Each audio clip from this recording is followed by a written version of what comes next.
నేడు కార్గిల్ విజయ్ దివస్. కార్గిల్లోని యుద్ధ స్మారకం దగ్గర నివాళులర్పిస్తున్నారు ప్రధాని మోదీ. ఆ దృశ్యాల్ని లైవ్ లో చూద్దాం.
ద్రాస్ సెక్టార్ శ్రీనగర్ నుంచి లైవ్ దృశ్యాలు చూస్తున్నాము. నాడు యుద్ధంలో పాల్గొన్న సైనికులతో ప్రత్యేకంగా మాట్లాడబోతున్నారు ఇప్పుడు ప్రధాని.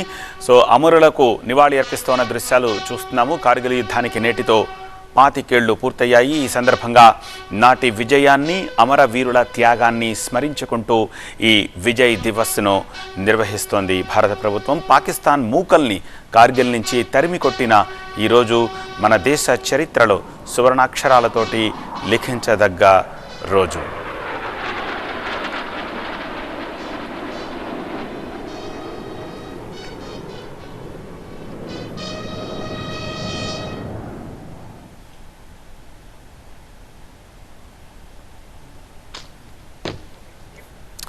రక్షణ శాఖ మంత్రి రాజ్నాథ్ సింగ్ కూడా ఢిల్లీలో కార్గిల్ విజయ్ దివస్ నిర్వహిస్తోన్న దృశ్యాలని చూస్తున్నాము. రైట్ సైడ్ బాక్స్లో, అలాగే లెఫ్ట్ సైడ్ విజువల్స్లో ద్రాస్ సెక్టార్లో ప్రైమ్ మినిస్టర్ అమరులకు నివాళి అర్పిస్తోన్న దృశ్యాలను చూస్తున్నాము. 1999 మే 3న కార్గిల్ జిల్లాలోకి పాక్ వైపు నుంచి చొరబాట్లు యుద్ధానికి కారణమయ్యాయి.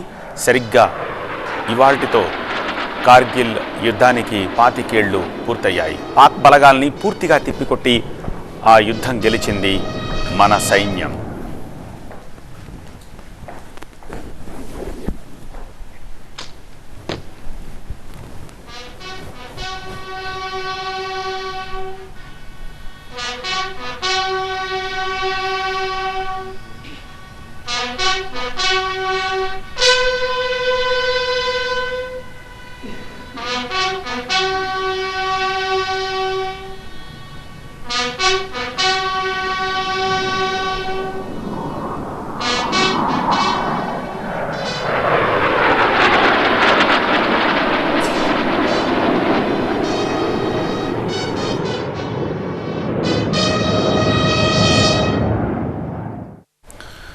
మాతృభూమి రక్షణ కోసం జరిగిన యుద్ధంలో 527 మంది భారత సైనికులు అమరులయ్యారు. అలాగే 1363 మంది గాయపడ్డారు. చనిపోయిన అమరుల లిస్ట్ని అక్కడ పరిశీలిస్తూ ఉన్నారు ప్రైమ్ మినిస్టర్. ఆ దృశ్యాలని చూస్తున్నాము. 1363 మంది నాటి యుద్ధంలో గాయపడ్డారు. మంచు కొండల్లో అత్యంత క్లిష్టమైన పరిస్థితుల్లో నాడు భారత సేనలు అసమాన శౌర్య పరాక్రమాలతోటి వీరోచితంగా పోరాడాయి. అదంతా స్మరించుకుంటూనే ఈ కార్గిల్ విజయ్ దివస్ని జరుపుతోంది ప్రభుత్వం.